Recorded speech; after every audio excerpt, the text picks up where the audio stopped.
I would like my legacy to be, I've helped everyone that possibly came and knock on my door or phone my number and ask for help, that I didn't say no, that I tried to open a door for them because that door was not open for my mum. Welcome to My Life with Dementia, a podcast from Dementia UK. I'm Kweli Bikini. After losing my dad to vascular dementia, I wanted to share stories of other families who are facing dementia and finding a way through it. So in this series, you'll hear how people are adjusting to life with dementia or the loss of a loved one, and how Dementia UK specialist Admiral Nurses can be there for you in the toughest moments. If this is your first time listening, welcome. You can find a link to Dementia UK's helpline in the show description and a wealth of information in every episode. If you're joining us again, welcome back. You might already know about Dementia UK's Admiral Nurses, specialist dementia nurses who offer free advice and support to people living with dementia and their families and carers. In March 2025, Safia joined Dementia UK as one of the charity's first Admiral Nurses for Black, African and Caribbean communities. Safia recently sat down for a conversation with Dementia UK Ambassador Elene. They talked about Elene's experience caring for her mum, who had mixed dementia and died in September 2023, and why cultural awareness, which is often overlooked, is actually really important to provide compassionate, person-centred dementia care. Elene, can you tell me a little about your mum? What can I say about my mum?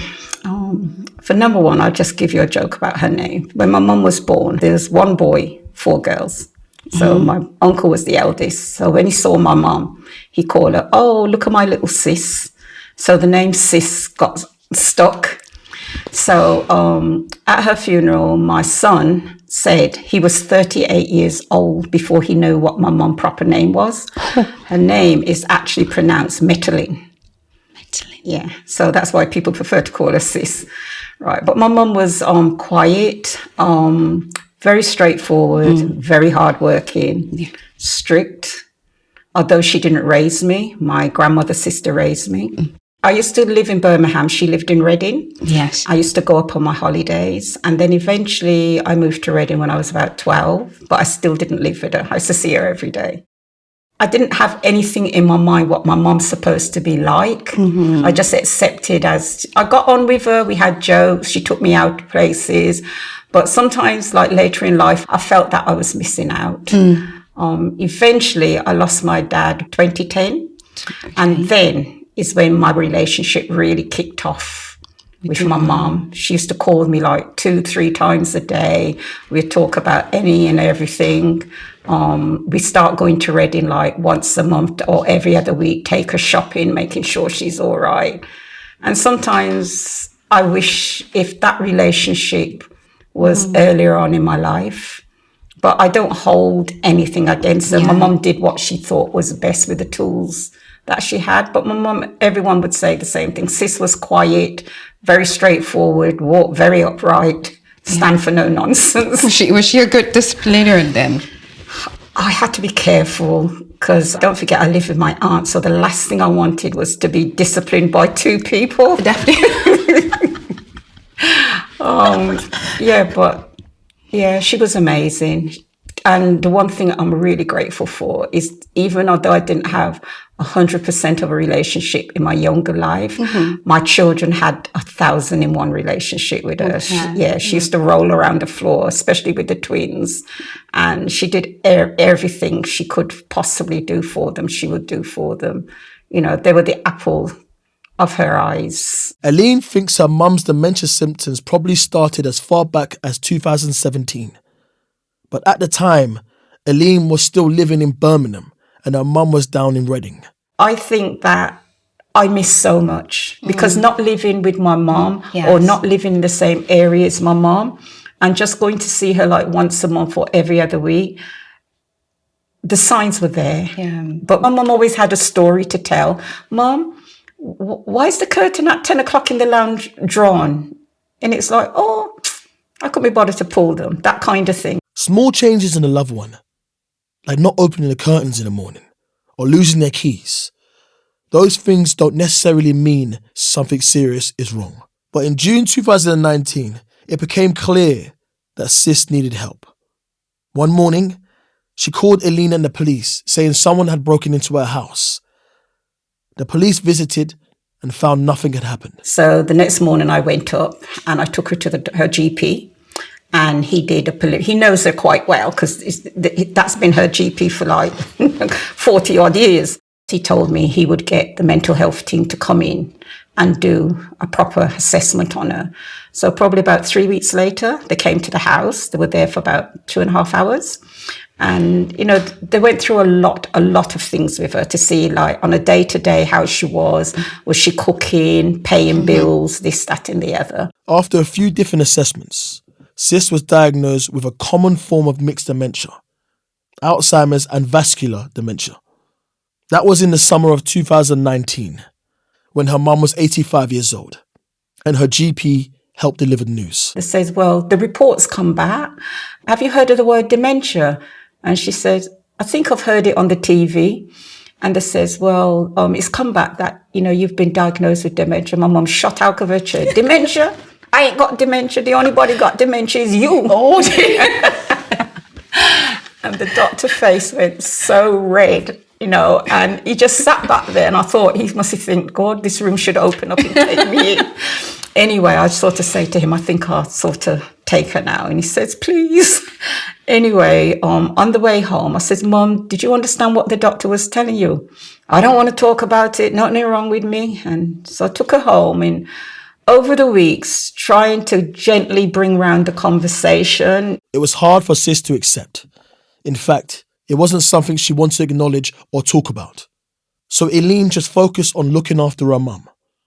And as she transitioned into this new carer role, Elene began to witness the barriers that people from Black, African and Caribbean communities particularly face when it comes to getting care or support they need. A lot of Afro-Caribbean, even today, still find it a struggle of going to the GP, if they can get an appointment nowadays, getting a proper diagnosis or getting the preliminary diagnosis and followed up by a proper assessment.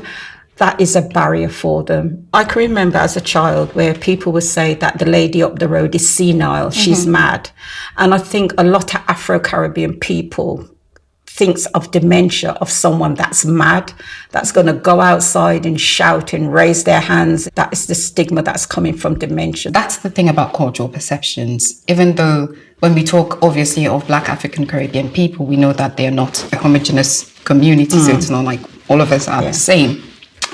But cultural perceptions sort of permeate. You know, we have a lot of family where my mum lived. Lots of people. My mum cannot go on the road and don't see someone that is either family or someone that's known her. But yeah, all of them chose not to say anything. And that's what hurt me. Because when I go to Reading and I start doing things for my mum and they've seen me, oh, you moved back to Reading? I said, yeah, I'm sort of looking after my mum. Then they would tell me the story. Yes. I wanted to hear that story when it started, right? And I started to get defensive. It's like, you didn't tell me when it was there, so I don't want to know now. That was me. Because there's no point in me knowing now. I already know what the situation is. I have seen and practiced very often the stigma that you mentioned. Families don't want to come forward. And very often it's because it isn't necessarily that they don't want the support. It's because they are sort of afraid of being discriminated against. And they are also afraid of being ostracized in a way, like shunned by their community should they come forward. And what's more, sometimes people just fear that their loved one would be put into some sort of institution if they were to come forward with saying that this is what's happening. So you find people don't really want to do that. And it's, like I said, it's not because they don't need the support. They very desperately need it. But when we talk about people being diagnosed with senile dementia and the perceptions of madness, most definitely, we know that very often when someone is living with dementia, they may exhibit some sort of behaviors that might not be appropriate or be deemed appropriate, whether socially or societally, as what we would expect So very often people will label them as being, mad. And the other issue is we have very often attached a lot of stigma to mental health in general, regardless of what mental health condition someone is living with. As long as it's mental health, we are going to stigmatize it. And because dementia, even though it's a neurological condition, has largely been deemed as part of the mental health umbrella, people are very, very hesitant to come forward. As a community, we are very, very resilient and we are incredibly adaptable. And because of this resilience, we sort of like to depend on our own selves. So you would rather depend on yourself and on your family than go outside and seek for support. There's a lot of mistrust there. And because of this mistrust that exists, discrimination and what have you, people very often don't want to do that. So I think that sums up our cultural perceptions and how that might, at the very base of things, influence how we go out and we receive the sort of support that we need. You touch on something there when you say about putting an institution. And I was just thinking if that's why a lot of Afro-Caribbean do not want to put a loved one in a home, because they feel that they are going against everything what they were because we were raised to look after the older people. Yes, of course. Right. So to put someone in a it's home, it's a failure. Yes, it's a failure on that family. But I didn't look at it like that. I mean, if my house was durable for my mum, I would have had my mum at home. Yeah. Some people with dementia, especially Alzheimer's disease and frontotemporal dementia, can experience symptoms that seem to change their personality. The person with dementia may not realize they're acting out of character, and occasionally they might even become aggressive, verbally or physically, with the people around them. Looking after her for the year, it was only in the December for the first time that my mum showed me what aggression was like, and it frightened me. Yeah. Because, this person in front of me was not my mother. It sort of brought me down with a thump, like, what's happening? Where's my mom? When this happened, Elene rang the Dementia UK helpline to ask for advice. They explain it to me like, because it's your mum, you need to pull yourself away. That is your mother. Just pretend it's someone you don't know. Yes, because when they calm down then and everything started to go back on track, that person will come back. But it is a very difficult road. In late 2019, Elene made a decision to move her mum into residential care. And so Sis moved into a care home in January 2020. Although Elene knew this was the right choice for her family, the move came with new and unexpected challenges. Elene discovered that the care home mostly planned things around what worked for the majority of the residents, whether that was personal care routines, food, or activities. But that approach can leave some people behind.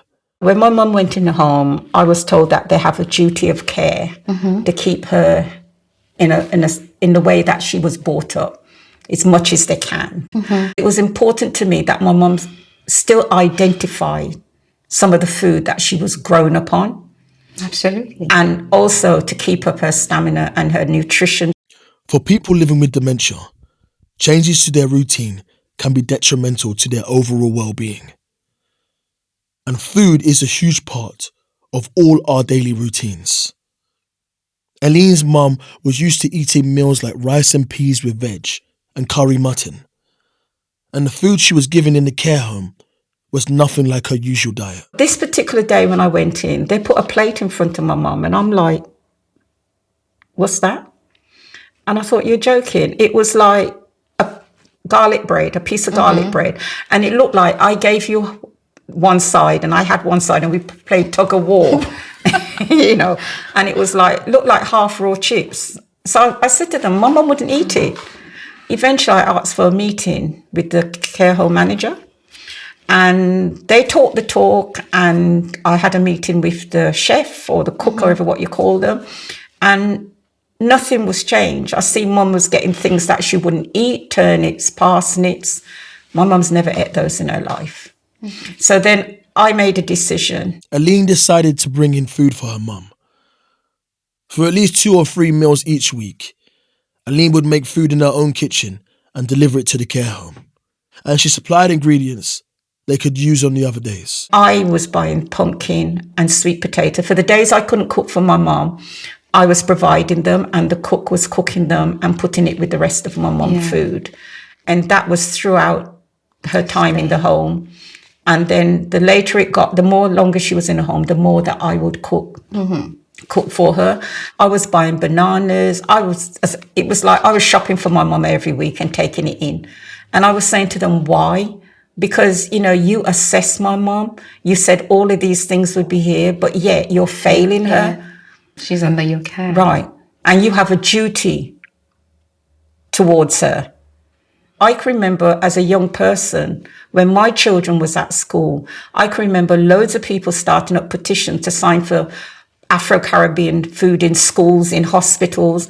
And this is 2025, and we haven't moved very far on that. Why? If you're going to take someone under your care, food, nutrition and hydration is one of the very essential things. It's fundamental to a human being's life. So it's quite heartbreaking. There's obviously the need to tailor people's care to the culture that they come from, their cultural background. Yeah. What do they eat? What are the beliefs that they hold about themselves that are fundamental to them, right? What are the considerations that institutions have to put in place to ensure that they deliver that care and they deliver it well? Those are the essential questions that you have to be asking. But what I've found is that very often we look at things in systems and we look at major provisions that we have to make for the majority of people. And very often what this means is we let the people who don't quite fit into those systems, they sort of fall back unless we make a plan and we provide for them. But what you would find is making plans for those people who don't quite fit, sometimes it's not practical. And so we don't do that. But when it comes to dementia, you really can't look at things from a practical lens. You have to look at things from a person-centered lens. Who is this person before me? What's their story to date? What do they eat? What music do they like to listen to? What makes them happy? What's their daily habit like?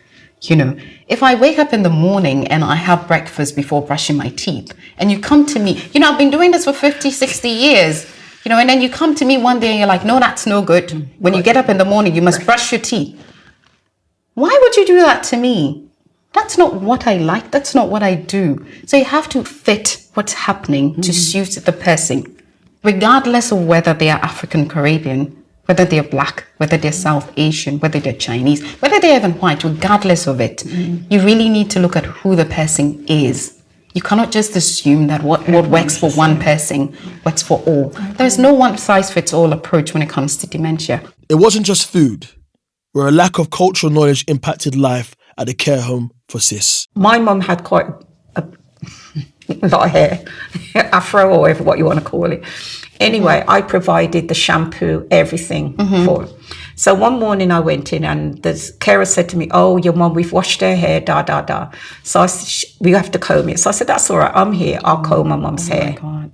So I got the comb and I went like that and put my hand. There was a big dollop of something in my mum's head. So I said, what have you put in my mum's hair? She said, oh, the moisturiser, lotion. So I said, well, what have you done? She just hold the bottle and squirt it in the top of her head. So I had to sort of say to her, we don't do our hair like that. We put it in our hands, rub it up, massage it in her head. Right. So I went to the manager and I said, look, from now on, anything to do with my mum's hair, when I come in, I will deal with it. Right. Because your carers just don't know how to do it. Right. So to just stop any problems. So, I can understand why a lot of people have doubts of putting a loved one in a home because of stories that are circulating about, it's like, no, my mum's not going in a home. Over the past 6 years, Elene has regularly called up Dementia UK's helpline. She says the advice and support has been invaluable, but it would have been even more impactful if Safia's role had existed when it all started. Today, though, Dementia UK has specialist clinics for people from Black African and Caribbean communities.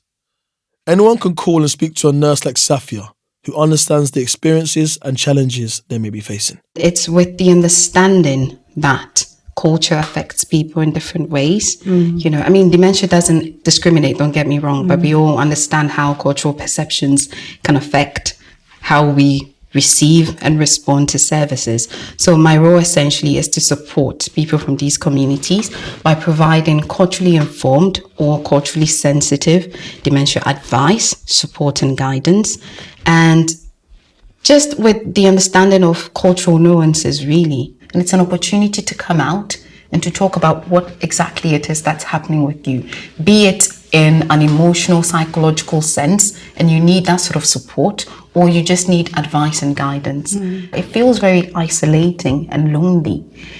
But sometimes when you speak to other people, you find out that there are so many people who are facing the same things as you are. And in a sense, that can bring a sense of comfort, because you know that you may be living alone, but you're not truly alone in your journey. And there are people who can always come in and support you if you go to them. But again, I recognize and I appreciate that it's not as simple as just saying, pick up a phone. There are complex emotions, because some people feel like by seeking support, I am failing my family. You know, I need to keep it in. I can't just come out and tell people I'm not, you know, I'm not doing what I'm supposed to do, that I'm failing my family, that I'm struggling with care, that sometimes I wake up in the morning and I don't even know how the day is going to feel like or look like, and that hour to hour I'm scared. Nobody wants to say that. Yeah, I agree with a lot of that, because being a carer myself, you know, at my church, I run like alongside the outreach, anyone with a carer can come in, and some of them just want to come and talk. Yes. Right, just, you know, someone's come for an hour or so to look after that person, so they just come out and talk. Some of them need advice, or some of them just want somewhere where they can come and have a cup of tea. I think the carers are always getting left behind, because they feel that everything is going into that person that has been diagnosed. Yes. And they're the ones that are looking after them, and no one think about how they feel. But it's important that we recognize them, because a lot of them, sometimes they're feeding the person that has dementia, but sometimes they don't have enough time to eat properly themselves, or if they have a problem, to make an appointment at the doctor's to go and get themselves medically checked out. You know, some people don't even identify themselves as carer. I'm a daughter of this person who is living with dementia, who has been diagnosed with. I am the wife of this. I am the husband of this. I am the sister. I am the brother. I'm the nephew. I'm the niece. There is no such. Sometimes, and I want to just put this out there, some people don't even know that carer means someone who is supporting a person. They think a carer is someone who is professionally paid to care for someone. So when we say carer, I think it's really important we define who a carer is, rather than, you know, because someone might be listening to this and think, oh, but no one pays me. So am I a carer? Yes. As long as you're looking after someone that is dependent on you to put food in front of them, to wash them, to make sure that they take their medication on time, you know, that is caring. Like when you become a mother, you are a carer, because that baby is dependent on you. And the same thing, you know, in the Caribbean, all over, there's a saying, once a man, twice a child. Yes. As an ambassador for Dementia UK, Elene has found purpose in supporting other people from Black, African and Caribbean communities, sharing what she's learned and providing space for people to talk. I would like my legacy to be, I've helped everyone that possibly came and knocked on my door or phoned my number and asked for help, that I didn't say no, that I tried to open a door for them, because that door was not open for my mom, right? So as many doors as I can open for another family, to stop them going through the doors that were shut in my face. That is what I would like to leave as a legacy, that I was there to help those that there was no help for them, or signpost those that think there was no help there. I was able to open that door for them, and that is what I would like to carry on to do. Thank you, Elene, for meeting with Safia and sharing your story. If you're in a similar situation to Elene, you may find this next episode especially useful. Dementia UK Admiral Nurses Hilda and Safia dive deeper into some of the themes that came out in the episode, offering advice from their perspectives as specialist dementia nurses. Hilda and Safia's episode will be out 2 days after this one, so look out for it in your podcast feed. This has been an episode of My Life with Dementia, a podcast from Dementia UK. Please subscribe in your podcast app to get new episodes as soon as they come out. And if you've enjoyed this episode, why not share it with someone you think might find it useful? You can take a look at the show notes for a link to our support services, which include online resources, ways to contact Dementia UK helpline, and information about Admiral Nurse clinics. Thank you so much for listening.